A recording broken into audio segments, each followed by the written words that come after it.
Moment of inertia for regular shapes. Regular shape में आज moment of inertia के लिए रिंग और डिस्क लेंगे। तो पहले रिंग के लिए लेते हैं। रिंग के लिए डायग्राम बनाते हैं। हमें पता है कि मोमेंट ऑफ इनर्शिया दो चीज़ों से मिलकर बनता है, एक मास और दूसरा एक्सिस ऑफ रोटेशन। उस मास से कितनी दूरी के फासले पर है उसका स्क्वायरिंग का मल्टीप्लिकेशन। तो देखते हैं यहाँ पर रिंग के लिए, रिंग का सेंटर सी है, रेडियस कैपिटल आर है और रिंग पर हम छोटी स्मॉल मास का तस्वुर किए जिसे हमने डीएम का नाम दिए हैं। तो सबसे पहले इस डीएम मास के लिए मोमेंट ऑफ इनर्शिया मालूम करते हैं। तो स्मॉल मास के लिए हमने मोमेंट ऑफ इनर्शिया को डी आई से डिनोट किए। D I is equal to फासला मीन्स आर स्क्वायरिंग होगा और जो डी एम है वो उसका मास। तो डी एम और जो फासला है आर स्क्वायरिंग, इसका मल्टीप्लिकेशन मोमेंट ऑफ इनर्शिया होता है। आइए अब देखते हैं कंप्लीट रिंग के लिए। तो कंप्लीट रिंग के लिए हम इसी को सिर्फ इंटीग्रेट कर देते हैं क्योंकि हमने एक स्मॉल मास के लिए मोमेंट ऑफ इनर्शिया मालूम किए। तो स्मॉल मासेस जब मिल जाती है तो एक कंप्लीट मास बन जाती है। तो कंप्लीट मास के लिए जब हम लेंगे तो वो रिंग के लिए कहलाएगा। इसलिए ये नोट कर रहे हैं।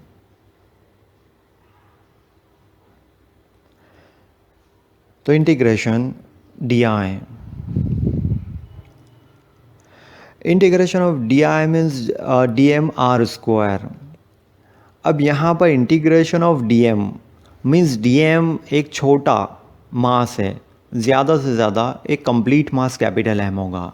तो हम कंप्लीट मास कैपिटल एम का उसका इंटीग्रेशन हासिल कर लेंगे। तो I is equal to M R square हासिल हो जाएगा। वही चीज़ यहाँ पर हम बता रहे हैं।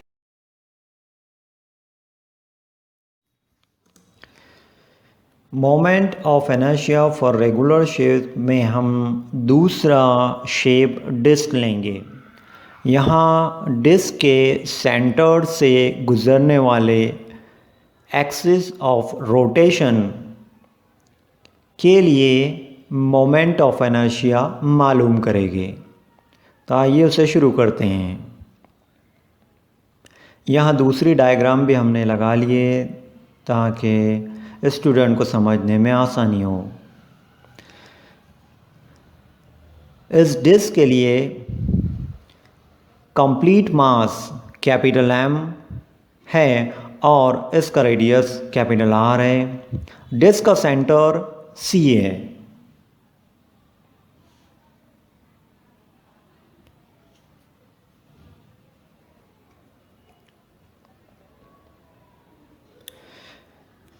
छोटी से छोटी कमियाँ मीन्स मास हम यहाँ पर मालूम करेंगे, means mass per unit area मालूम करेंगे क्योंकि हमें डिस्क का सेंटर से गुजरने वाले एक्सिस ऑफ रोटेशन के गिर्द मोमेंट ऑफ इनर्शिया मालूम करना है। तो इसकी छोटी mass m is equal to capital M upon A. So m is equal to capital M upon pi R square. यहाँ पर m की वैल्यू हमने हासिल किए। अब सपोज़ करते हैं कि हमने जो दूसरी डायग्राम बताए हैं उसके मुताबिक हम ये ले रहे हैं कि ये डिस्क को हमने छोटी छोटी रिंग में डिवाइड किया और एक रिंग का हम तस्वुर करेंगे और उस रिंग का रेडियस x है और उसकी चौड़ाई dx है। तो इस x रेडियस वाली रिंग का mass dm is equal to m into circumference into width means m multiplied by हम यह मोहित ले रहे हैं और चौड़ाई ले रहे हैं। तो dm इज इक्वल टू हो जाएगा m into twice pi X into dx। इस रिंग के लिए moment of inertia D I is equal to छोटी मास डी एम, और उस डी एम से जो डिस्टेंस है एक्सिस ऑफ रोटेशन का वो ले रहे हैं एक्स स्क्वायर, इसलिए D I is equal to X square की यहाँ डी एम की वैल्यू यहाँ पर हम रखते हैं। डी एम की वैल्यू ऊपर ही हमने मालूम किए थे, M into twice pi X D x, वही चीज़ यहाँ पर हम सबमिट कर रहे हैं। तो हमारी इक्वेशन हो गई D I is equal to M twice pi X D X into X square.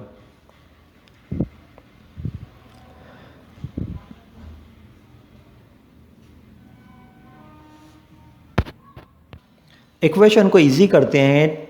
D I is equal to twice pi M X cube D X, और इसे सॉल्व करते हैं।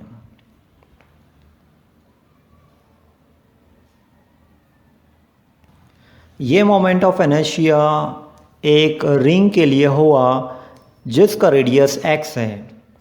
अब हम ये सपोज कर रहे हैं कि ऐसी बहुत सारी रिंग हैं, ये रिंग को हम 0 से लेकर तो r तक के रेडियस वाले बहुत सारे रिंग बन जाएंगे, और उन सब को मिलाकर हम एक कंप्लीट डिस्क हासिल करते हैं।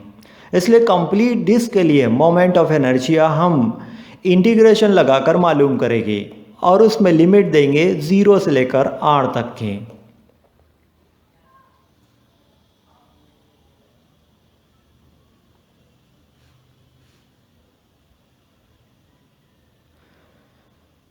इसे सॉल्व करते हैं।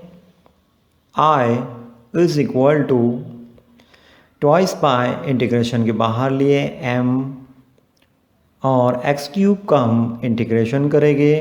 इसका इंटीग्रेशन हम जानते हैं एक्स रेज़ टू पावर 4/4 हासिल होगा, और इसकी जो लिमिट है वो 0 से r हासिल होगी।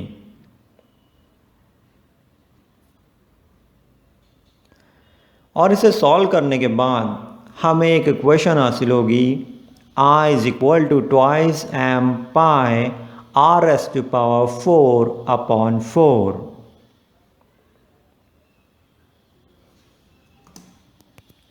इस आंसर को शुरू करते हुए मास पर यूनिट एरिया लिया गया था, वही वैल्यू यहाँ पर हम सबमिट करेंगे। ये हमने पहले ही मालूम किया कि capital M is equal to small m pi r square, वही चीज़ यहाँ पर सबमिट कर देंगे तो हमें मिल जाएगा डिस्क के लिए moment of inertia is equal to half m r square.